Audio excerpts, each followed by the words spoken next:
Today on the Topping Show, Anheuser-Busch hands post omit Bud Light but is still roasted. Vivek roasts Kamala when saying she's in charge, she can barely spell AI, gets 1 million views in 2 hours on X Twitter. Walgreens to close their 4th location in the neighborhood and is claimed to be racist. Toyota chairman Akio Toyoda wants to keep the engines alive. Lamborghini sold a record number of vehicles in 2023. And Solar Stove, well, their CEO is actually stepping down after their botched promotion with Snoop Dogg. All of that and much more on the Topping Show.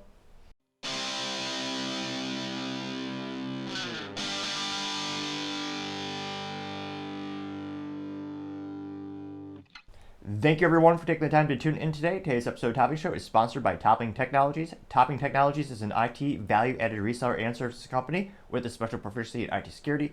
Heck, I see their founder at least twice a day. Gotta say he's quite handsome and brilliant. He's me, you see, that's the joke. If you're an IT leader or a business owner, reach the team at sales@toppingtechnologies.com. Also, trying to get to 4,000 subscribers by the end of January, so if you click that button, I greatly appreciate it. Now going over to the business part of the podcast, you have the Toyota chairman Akio Toyoda wanting to keep the internal combustion engine alive. Now this, as seemingly every company is acquiescing to hybrid and electric technologies, though interestingly enough, we see the electric adoption rate is falling pretty darn quick. So there's a lot of early adopters, people who are perhaps inebriated by drinking Bud Light, spending over $100,000 over MSRP for a electric pickup truck, which someone allegedly did for the Ford F-150 Lightning. And there's a lot of people buying these electric vehicles. Tesla's still the most successful electric automotive company in history.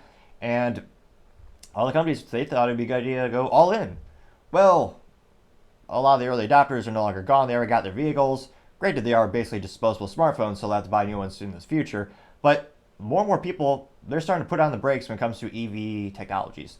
So the biggest growing category in technology and adoption rates for, good old automotive community is hybrid technologies, which Toyota did read the room correctly, and excuse me, they invested a lot of money and resources, about $8 billion into hybrid technologies, research and development.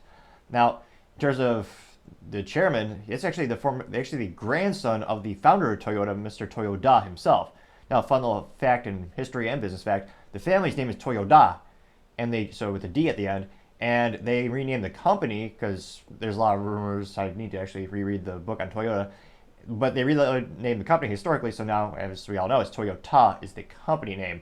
And he was the CEO for many years, and he's a self-proclaimed petrol head. He loves automotive racing. He's a true gearhead. And a couple of fiscal quarters ago, he was kind of pushed out because the shareholders wanted to push electric vehicles, which is, again, they read the room wrong. So he stepped down from CEO to be the new head of the board of directors, with the up-and-coming CEO coming from the Lexus division, which Lexus is a Toyota brand that they own. That brand had a lot more electric vehicles rather than the internal combustion engine Toyota, which more Toyota engines are gasoline powered. And the shareholders were saying, well, you guys aren't going fast enough, so we're going to push this guy out. We want some other leadership that's going to push EVs. Now, he's been somewhat vindicated because of aforementioned adoption rates decreasing. And again, in terms of my 3 cents, when it comes to actually Toyota technology and when it comes to Toyota reliability, this is garbage. Because again, with the technology you have right now, we always have to have an asterisk because, again, technology moves really rapidly. There may very well be new technology tomorrow that solves all the issues with electric vehicles. There are some fantastic proof of concept vehicles with electric batteries that are based on sodium technologies and other raw materials being utilized. But with what we have right here, right now, they're glorified disposable vehicles that will barely last 100,000 miles, yet alone get more than 5 to 7 years out of them. Now, personally, I like to go look for a good ROI, which is why my family loves Japanese engineering. That's why I have a little Honda Civic Si with a stick shift. Every vehicle by default should have a stick shift, obviously, because the manual transmission is so much more fun. But my parents still drive a 2001 Honda Accord with an internal combustion engine. That little 4 cylinders just keeps fighting. That's unparalleled reliability. And every time you see an article about the vehicles that get over 1 million miles consistently, it's almost easy money. Bet your friends, an overwhelming majority of the time, it's going to be a Toyota or a Honda. I mean, their engineering is phenomenal and reliability is darn near unbeatable. And you get that because traditionally, when you look at Toyota history, especially, they'll take years to make the perfect internal combustion engine, and then subsequently they'll keep that, same with Honda, they'll keep that same engine and then they'll slowly make tweaks so it's more and more reliable, but the base design doesn't change too much.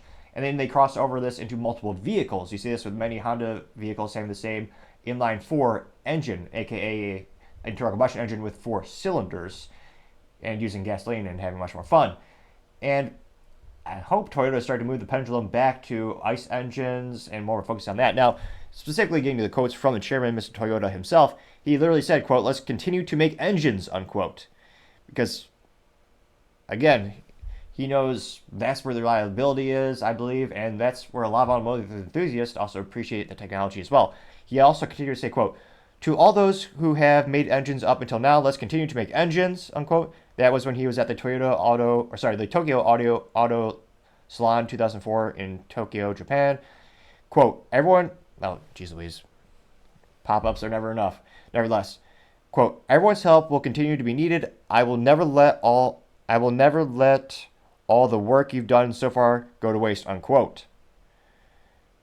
He continues to say, quote, "The Tokyo Auto Salon is a festival at which car lovers can surround themselves with cars and smiles. The smiles born here will be leading to energizing Japan's automotive industry," unquote. "Because we're car lovers, we can build the future. My desire to enjoy cars makes me want to try various technologies. This is something that I'm serious about," unquote.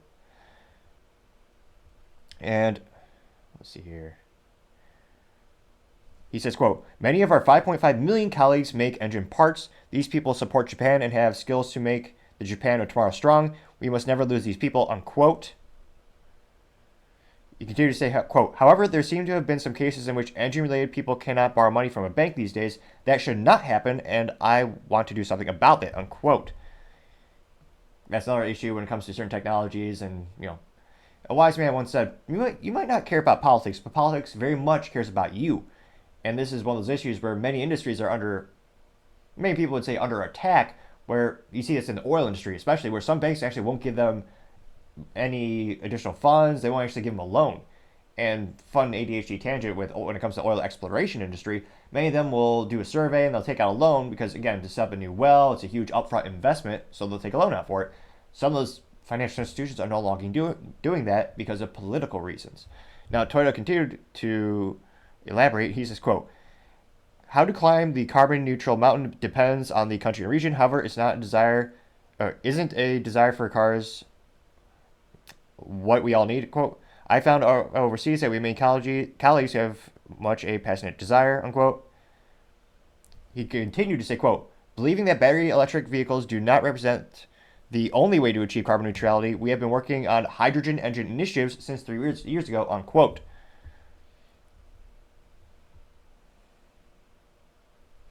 So it'll be interesting to see.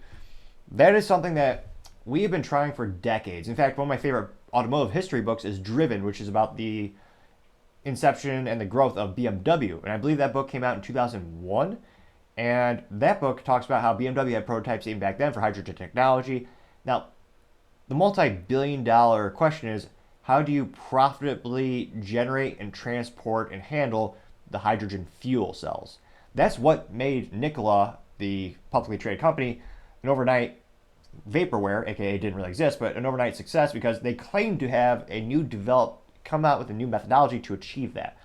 And again, when it comes to the total global carbon footprint and the actual impact to everyone's lives, I don't think consumer vehicles are a main point of contention, especially when you look at the global footprint of what countries and what actions are leading to that.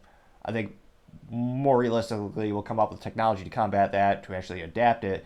It won't be by butchering vehicles and decimating jobs. But it's one of those interesting things where, again, if they could actually get the technology, again, to profitably, more economically process, manufacture, and transport hydrogen fuel, that will really be revolutionary. And you do have companies like ExxonMobil, and they're working on more synthetic fuels for internal combustion engines. So there's a lot of gears moving, pun moderately intended, and it'll be interesting to see. I mean, I would love for him, Mr. Toyoda, to go back to the CEO position, which that's much more involved in the day-to-day interactions of the company. The chairman, obviously, the board of directors, they kind of help shape the vision of the company and guide the CEO. I don't know, perhaps it's nostalgia just because, again, the family built the company from nothing. It's a lot of automotive race history. I don't know. This gentleman has been vindicated multiple times. And again, I think the future, the ICE engine is going to be around for quite some time if we're allowed to have it. Thank you everyone for taking the time to tune in today. Again, I'm trying to get to 4,000 subscribers by the end of January, so if you click that button, I greatly appreciate it.